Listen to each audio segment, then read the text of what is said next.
Nau mai, haere mai, e te whānau. Welcome to the Flight of the Nix podcast. My name's Holly. I'm on Gadigal land here in Sydney, as is Jeremy. And in Tamaki Makaurau, Auckland, we have Erin. Well, having had a chat about our wonderful women's season, we are back for a somewhat less appetising chat about our men who finished 8th, did not manage to make finals. 9 wins, 6 draws, 11 losses, 36 goals for, 48 against, goal difference of -12 for 33 points.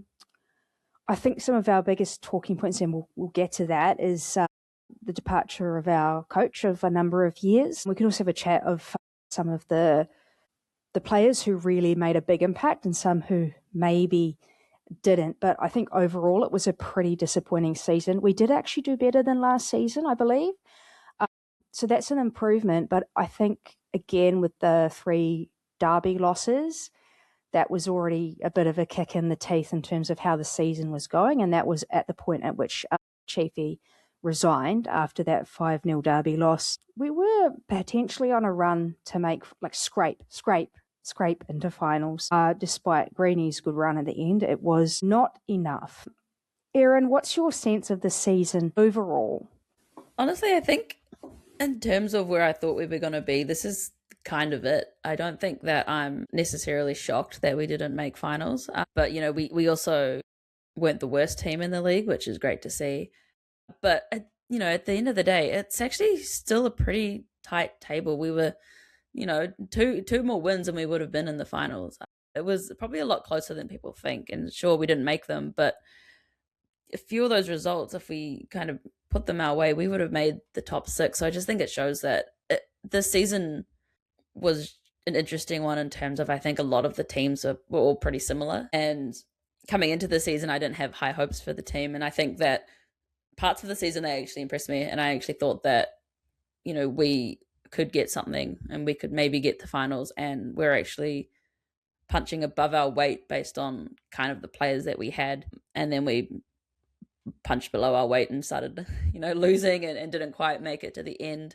But I think there were passages in there that looked really good. And, we were pretty solidly a middle table team. We just happened to be at the lower end of the middle table instead of the top end of the middle table and make the top 6. So all in all, I think that I predicted at the start of the season it would be Nix in 6, but Nix in 8 is kind of close to that, 5 points off the 6. So you know what, it's, season's over and done with. Lots to rebuild in the off season, but I think in terms of where we ended, maybe we ended up actually better than I thought. Yeah, I'd say, how did the season go from my perspective? It was pretty much a bit of a roller coaster one, really. It was around about probably also what I expected.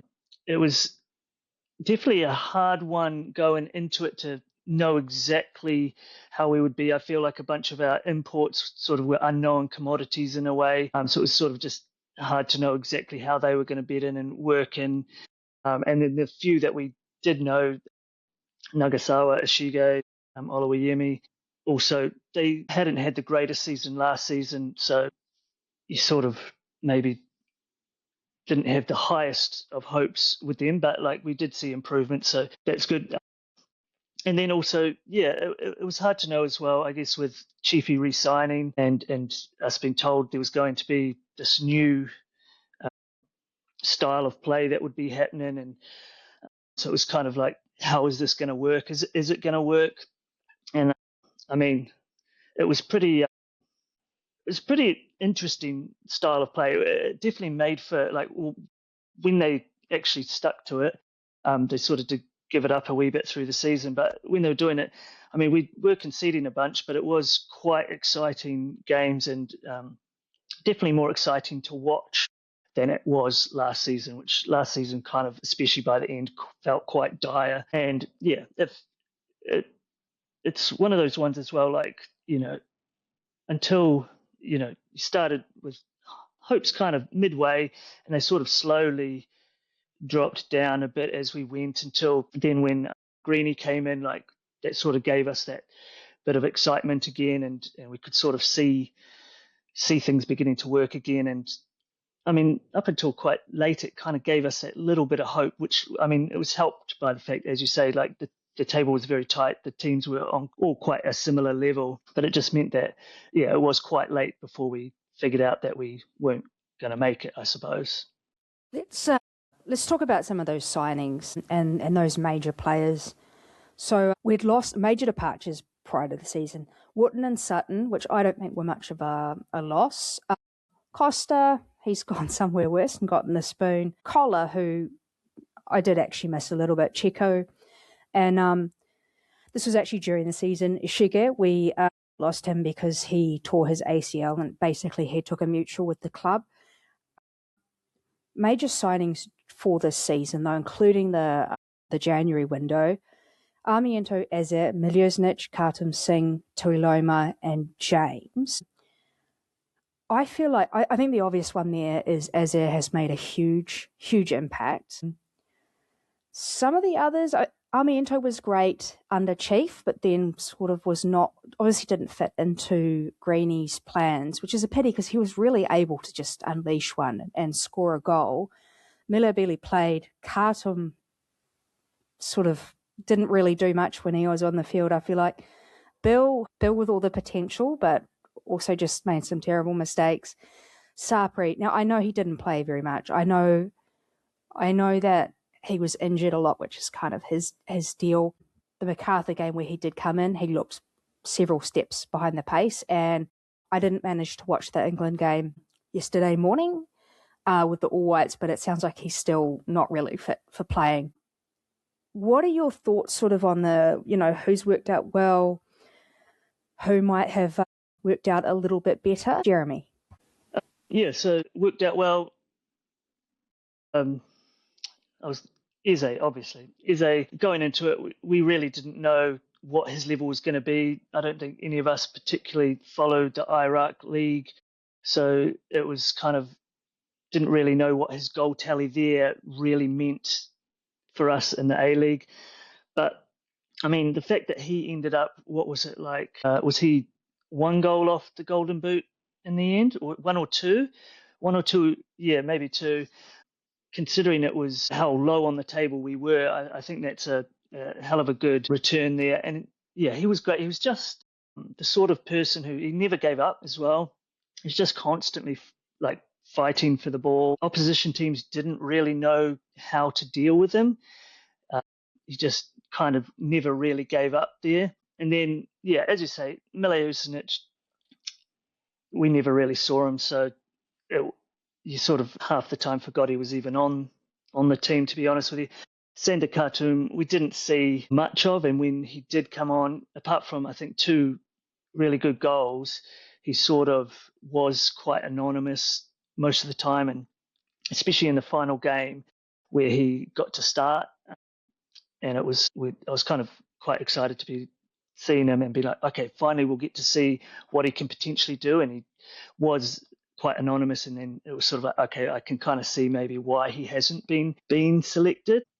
Yeah, and Tuiloma, I mean, we've got him for a few more seasons. I'm hoping that, I mean, he had good moments, and I'm hoping that it's just a bit of getting used to maybe the difference of pace or the way this league works compared to in America. Just so I'm hoping that like we'll see a bit better from him this coming season. And yeah, is there anyone else I want to talk about? Mandrake James, I think he was sort of at the start of the season, I sort of thought, oh yeah, he's going to be quite good. He seemed to be quite decent at the beginning, but he did very much sort of disappear throughout. He was quite inconsistent, I think, in the end, and I don't know but for me, it felt like he just didn't care that much sometimes, like especially like that. His lack of caring, in my eyes, was what then led to the mistakes and him giving away the penalty against Auckland in the first derby, was it? So yeah, I mean, by the end of the season, I was not sad to see him on the bench most of the time. I think the better pairing was Hughes and Tuiloma there. Yeah. I share much the same thoughts. I think Eze was such a crazy pull. I think that's kind of part of the beauty of the Wellington Phoenix, is that we signed some absolute random players who are either incredible flops or just these actual, diamonds. And I think Eze was one of those players who just, had an incredible work rate. He was a great finisher. He was fast. He was strong. And he really caused some damage. I think that trying to pull him out of the Iraqi league is insane. I'm not sure whether it's Chiefy who spends his time watching the Iraqi league or someone else in the Phoenix squad, but to find him was a great pull, I think. But the remaining players could probably leave. I don't really think that they made a massive impact on us. I think Khartoum broke the Amy Park curse, and that's about it with his goal. I think that Mandrake James was just an absolute liability. He was insane with what he was doing. I don't think that he followed any kind of structure or any kind of thought process when he was playing. He just probably caused more harm than good. So I think Bill coming in at least gave me a little bit more confidence in the back. He wasn't without his moments, but I did think that, with near the end of the season, him and Isaac Hughes were kind of looking a bit more settled in the midfield as he kind of came into the league and learnt a bit more about how to play with that. We saw Sarpreet Singh for about a game and then he got injured and he hasn't really looked the part in the All Whites games as well recently. He's looked a bit off it. I think they're trying to get minutes into his legs, but he's just not really looking like a player who you should put on the field at a World Cup at this point in time. So unfortunately that he got injured. We didn't actually really see the potential that he could have brought to the squad at that time as well, when we definitely needed players. And so, I think that he wasn't as effectual as I think that we would have liked him to be. That's about it, I think. I think a lot of our signings were pretty mid, and that's probably why we ended up mid. I think we're not allowed to sign any tricky tens between, who do we have? Well, obviously Sarpreet, Marco, Rojas, Chico. We just go through them so quickly. They just get injured. A couple of other players to mention, either continuing in the squad. We've got, I think Corbin Piper's worth a mention, and I think also Roofs again, Hughesy, LBS, and Nagasawa. I think that they all had pretty good impact in their own way. Any other players that we haven't really mentioned or comment on those players in particular? I feel like there's so many players to talk about. It makes it kind of hard to do. Any thoughts on those players or anyone else that I sort of missed as like a talking point? Yeah, so we signed Nagasawa again on another year deal, which I think a lot of people are saying that it's not ambitious enough and it's a waste. But I think that he was actually one of our best players the whole season. I think that he was putting up assists. He did score a couple goals as well. I think he scored a header as well. I don't think he's the tallest guy in the world. So I think his work rate, and he's just kind of improved game on game. He struggled a little bit coming into the league, I think, like a lot of the Japanese players do, with kind of the physicality of it. But I think that it would be difficult for us to kind of find a person to fill that position of better quality without risking someone worse. So I think that it's an okay decision. We've freed up a lot of our visa slots as well. Josh Oluwayemi obviously is gone, which, I mean, I like him. I think that he had some brilliant moments. I think that he's a good goalkeeper. I just think that he just crumbled horrifically in the derbies and kind of in some of the games where it actually really mattered. But he did keep us in a lot of the games as well. So I do have a soft spot for him. But I think that if we want to improve on our position and actually kind of be competitive, we probably need to strengthen that position with someone who's probably a little bit more consistent and not going to put some howlers out there in the derby especially. But we also are still waiting to hear the fate of Alex Rufer. He's off to the World Cup, and I think that contract negotiations will be going on, and we'll probably find out what the outcome of that is that after the World Cup. But I think most importantly is we have Tim Payne. Yeah. So so with Nagasawa, I think he was greatly improved this year, which obviously deserves a mention. And so I'm reasonably happy with him being signed again, especially when Roofs was off the pitch, he often took the armband, so he is obviously a bit of a leader amongst the group. And so I think if Roofs doesn't end up re-signing, I think that continuity is kind of got some importance there as well. And yeah, I mean, look at how he was season 2 compared to season 1, maybe season 3, something even more special there. But a player I was really impressed with this season actually was Isaac Hughes. Last season, he had a few slip ups, like quite literally slips, and sort of cost us a couple of goals. But this year he just really matured into that role a lot more, and was really kind of the rock at the back there for us, I think, and which was really great to see. And he's still, so young that he's improving. I expect that to go even further this season. And I think actually I was really impressed that, he was paired against obviously Mandrake James and Bill Tuialoma, who are vastly more experienced than him. He was the better defender out of the three of them. He was looked to be more the one you could rely on, the better leader. And actually, I think I'm right in saying he was the only person. I remember seeing this because I was there in the stadium at the 5-0 loss. After Josh Oluwayemi did the unfortunate header into the goal, Isaac Hughes, I believe, was the only person to come back to him and put his hand on his back and sort of console him. Everyone else sort of just turned their back and moved up, which I thought was a lot of maturity and presence of mind there it's sort of the moment where you really need to give some confidence back to this player who's just had a terrible howler. So I was really impressed with him in that moment to just see that leadership ability there for someone so young. So I wonder what people's thoughts might be for the player of the year. So actually on Hughesy, he was the under 23 members player of the year. And the members player of the year was Azar, as he was also the media player of the year. But the players player of the year was Roofs, which is really, really good to see. And the Insular Oppo men's player of the year were Roofs and Azar. It's very clear that those two players were really the standouts. And also even on FootMob, you've got Roofs and Kazu just behind that. I'm actually really pleased we've re-signed Kazu. I still think Roofs is close to player of the year.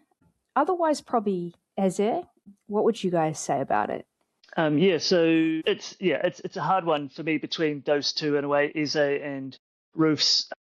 Roofs was solid all season. It was great to see him sort of back to his best. I think last season he was, he had the whatever it was, glandular fever, I think, and so his season was a bit.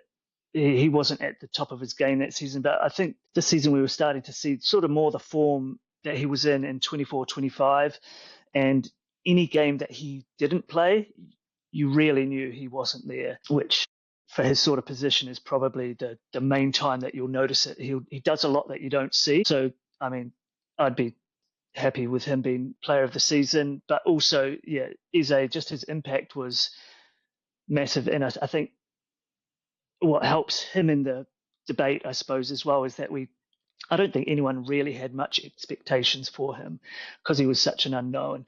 And we were so gutted that we'd lost Costa that we were like, if this Eze guy doesn't do anything, then where are we going to get goals from? And then he was just scoring them for fun.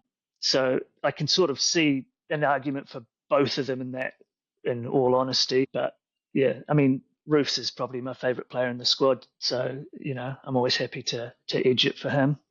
I think it has to go to Roofer. I think the games where he wasn't there, we were just horrific. I think that we just had no clue what we were doing out there. His skill on the ball to kind of hold it up and distribute the ball is unmatched, and I think that just his leadership out there and keeping the team as a unit is what kind of kept the team together. The games that we didn't have Eze, I think that we still could compete, but games that we didn't have Roofer, I don't think that we showed up at all. So I think it has to go to Roofer just on the fact that his impact, I think, is much more noticeable than Eze's impact if he isn't there. That's actually a really fair point, to be honest. And sometimes those players that are they have a lot of effect. You don't notice them until they're not there, or you notice them only when they're doing a bad job. So that's quite telling. Let's talk about the shift to Greeny. So 21st of February, we copped that loss to Auckland, 5-0. And I do wonder whether Chief had been thinking about it for a little while, but apparently directly after the game, he picked up the phone and he called, I don't know, Domi or Gilly and said, look, I can't do this anymore. I guess the conversation went up, and it did seem a bit of a turning point. We did get a bit of a new coach bump with only 2 losses in those remaining 7 games, which was heartening. And it gave him a bit of a lead in. We've got him next season. What were the thoughts about Chiefy's sort of performance and the switch to Greeny and how that felt? Jeremy? Yeah, so I think it was time for Chiefy to go by then, especially after that loss. Looking back at the results through the rest of the season, there just was no consistency to it. Like, you'd get one good result. Like, we had, what was it, the 1-0 away to Sydney win that felt like, okay, maybe we actually are turning a corner here. And then the very next week we lose 4-1 to Newcastle. That lack of consistency, he didn't seem to be able to. It sort of felt like maybe he was a bit out of ideas, maybe. And so I felt the time was right for him to go. In hindsight, I would almost say maybe the club could have done it a little earlier or something, just a bit earlier, given Greeny a bit more time. And I say in hindsight, in that, when Chiefy stepped down and Sean Gill came out and sort of said, Greeny's taking it on the interim basis, and we've sort of got no real intent to interview anyone else for the full-time job. Like, he essentially said, if he wants it, it's, in my mind, it's his. And so based on that, I sort of think, well, maybe why not give him a bit more time if that's the way it was going to go. And really, we hadn't seen any particular improvement during the season from Chiefy. It was very much the same sort of thing. You'd have a win, a couple of bad losses, a win, a couple of bad losses, a draw. And then, also, like, Greeny had finished his under-20 World Cup duties near the start of the season. So maybe, like,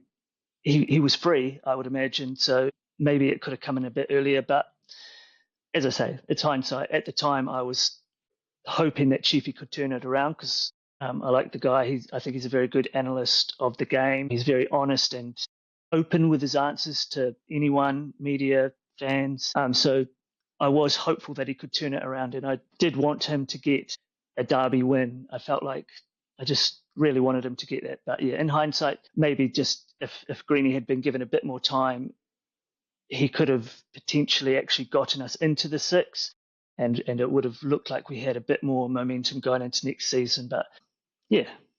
Yeah, I think it was his time to go as well. I think that loss was probably one of the worst ones. I think that we were kind of on top that whole game, and then Josh makes that mistake and the team just falls apart, which wouldn't really happen, I think, if you had the dressing room. I think if you had the team in a place where they felt confident in their abilities, that kind of dramatic downfall wouldn't happen. And so I think that it was the right time for him to walk away, and hopefully that we see the new season come through with, fresh ideas. I think you said that Chiefy ran out of ideas. I think maybe he had too many ideas. I think sometimes the players didn't know what they were doing.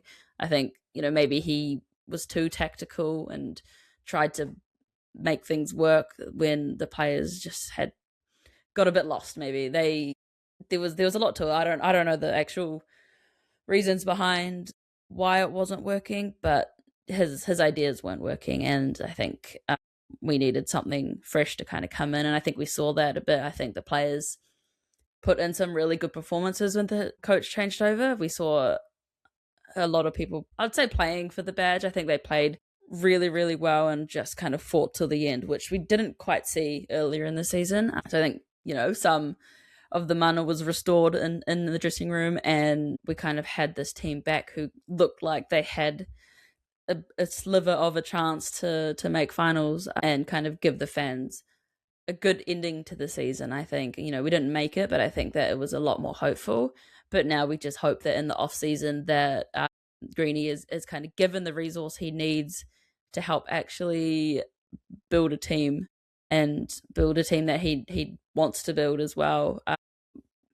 We do have players signed, but we're missing some key players now in key positions that we have to fill and that we have to fill well. We can't fill these positions with your standard A-League journeyman, because that won't get us anywhere. We need to kind of be ambitious. We need to go big and try to make a pool for some players who will make a difference and who will actually stand out, and visa players who will do what we need them to do to actually make us competitive and into the finals as well.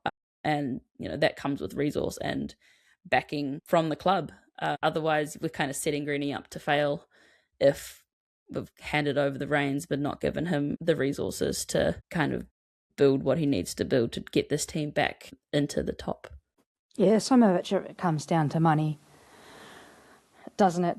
And, the club doesn't have a billionaire behind it, unfortunately, although it will be interesting to see now that there's a hard salary cap what's going to happen with our noisy neighbours.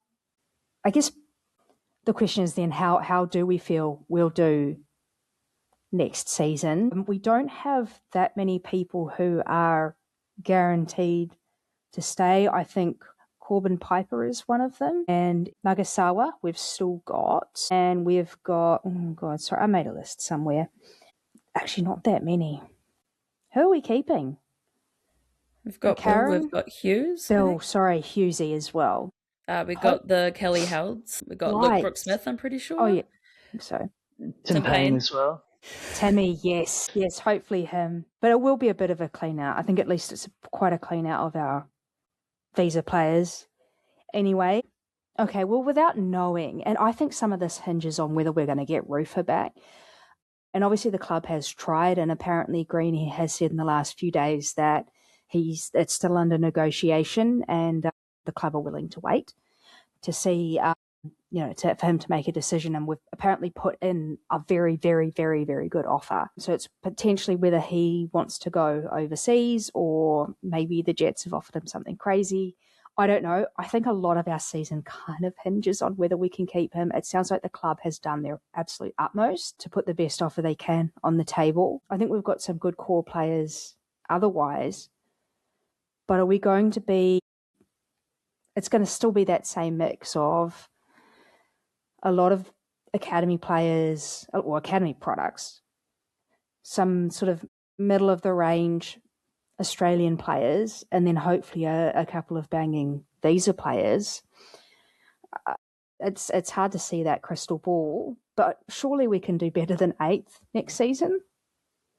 Maybe. We did better this season than we did last season. We finished 11th last season, right? 11th. The season was good in comparison. We actually got highlights this season, some really good wins. How are you feeling about next season, Jeremy? Erin's told us a little bit about how she feels. She can continue, but...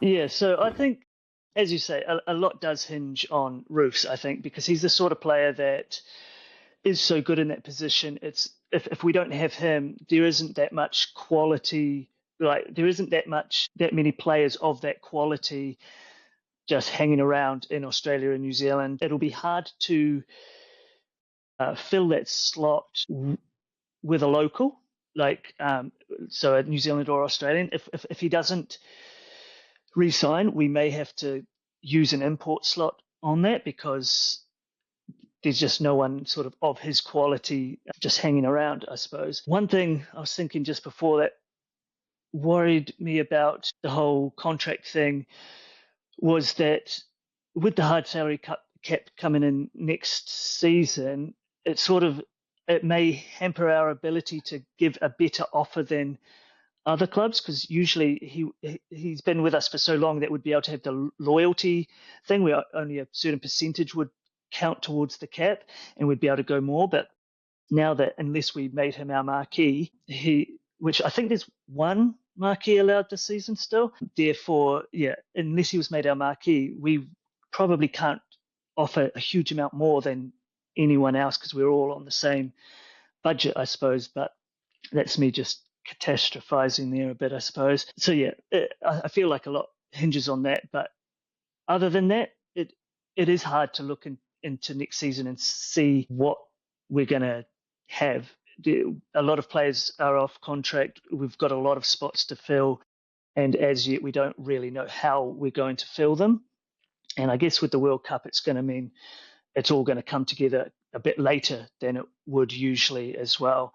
It's good having Hughes and Bill there just to have some consistency at the back at least. And then, yeah, Nagasawa obviously stay in there as well. And then Greeny, he has one of the things he seemed to manage to do during that small period of time he was in charge was he did really get people fighting for the badge again and sort of just get the overall mood lifted. And so I think we should hopefully be able to he should be able to have the squad in quite good spirits coming into the season. So yeah, there's a lot that's unknown. I'm hopeful that we'll get it right, and I'm happy actually that we have, although we don't have much of a squad at the moment, I am happy we have managed to sort of get rid of quite a few so that Greeny does actually get hopefully a chance to mold the squad into what he wants, which I think is sort of important in him getting success for us. I think one thing that I want to see with Greeny is him being able to kind of bring out the best of any of the young academy kids we do have. His work with some of the youth teams hopefully can show and kind of bring out the best in Luke Brooks-Smith or some of the other young players we have, because I don't think we quite had that under Chiefy. I think if we had a young player out there and they made a mistake, you wouldn't see them again for like 2 months. Like, you wouldn't even know if they're still in the team. They'd be locked in the dungeon somewhere until they are required again because of an injury. And that kind of seemed to be Chiefy's way of doing it. Like, you, I guess, all treated equal. If you make a mistake or you're not, doing enough in training, then fair enough, he'll cut you. But I think that I hope that Greeny can bring out some more and some of the young players that we have, because if we do have to rely on them a lot with how the squad is built, then we kind of want them at their best. And so I think that there's a lot of potential in some of our players that hasn't been released yet, and I'm just hoping that we can see it, because the glimpses that we got, especially of Luke Brooks-Smith and some of his assists in the season, were phenomenal. And they're really good players. They just need to be given the right opportunity to thrive. Let's round out with our lowlights and highlights of the season. I have a feeling that my lowlight is probably going to be the same as everybody else's lowlight. That was that just utter collapse in the third derby, losing by a lot, and particularly the really bad goal from Josh. But it's easy to blame him for one bad goal, but honestly, we just collapsed. The whole team just collapsed. That was the absolute low light, I think, for me, for the season. My highlight is actually, I'm going to say it's that win against Brisbane Roar over Christmas, 3rd of January, over New Year, a 3-0 win. It was so comprehensive, especially that LBS nutmeg that sent Salas to SeaWorld. That felt really, really good, and to be in the stadium for that as well. There are other things that were also really good, but I picked that out as a highlight for me, was that win. Who wants to go next? Jeremy. Yes, so low light, obviously the same. Third derby, unfortunately I spent money going across the ditch for that, which was probably made it even a more low light for me, unfortunately. But highlight, I'm going to put the Amy Park win against Melbourne Victory. I was there for that one, so I got a good moment, which was good. But also, it was pretty cool being able to see, for all the Vicnics people there who have been going to Amy Park for 9 years to see, like, for them, I mean, it was great for all of us fans, I'm sure, but I think especially for them who have just had to turn up at Amy Park for 9 years, essentially knowing they're not going to see a win. I think it was a pretty special moment for them, even more so than the rest of us, which I was pretty excited about. And it was just, yeah, it's good to sort of have that curse dead for now at least, and that maybe we can actually go there with a bit more confidence moving forward and actually maybe get some results there every now and then would be quite nice. Just to say something different, I think our first derby game was pretty horrific as well. We conceded in the first bloody 20 seconds and they got 2 red cards and we still couldn't produce any chances. And that kind of was a bit of a show for what the season was going to be. But it was also because, that was the first game of the women's season as well. That was a double header at Sky Stadium. It was a good crowd there. And it was kind of the opportunity to get people coming back. And they kind of did that after, the women had an okay start to the season with their draw. So that was pretty hard to see. And I think my second low light as well was the game against Melbourne City when we were up 2-0. And then I closed my eyes for 3 seconds and suddenly it was a 2-2 draw because we just lost the plot. And I think that a team like that who's also in a similar position to us on the table, you have to take those chances. And I think that was probably a turning point for us where it almost got out of reach. We can't be dropping points in those kind of games. And it actually did kind of end up biting us because they made the 6th and we didn't. So 2 more lowlights to add to that third derby, and probably many more lowlights as well. But it would be a 4-hour episode if we went through all the lows.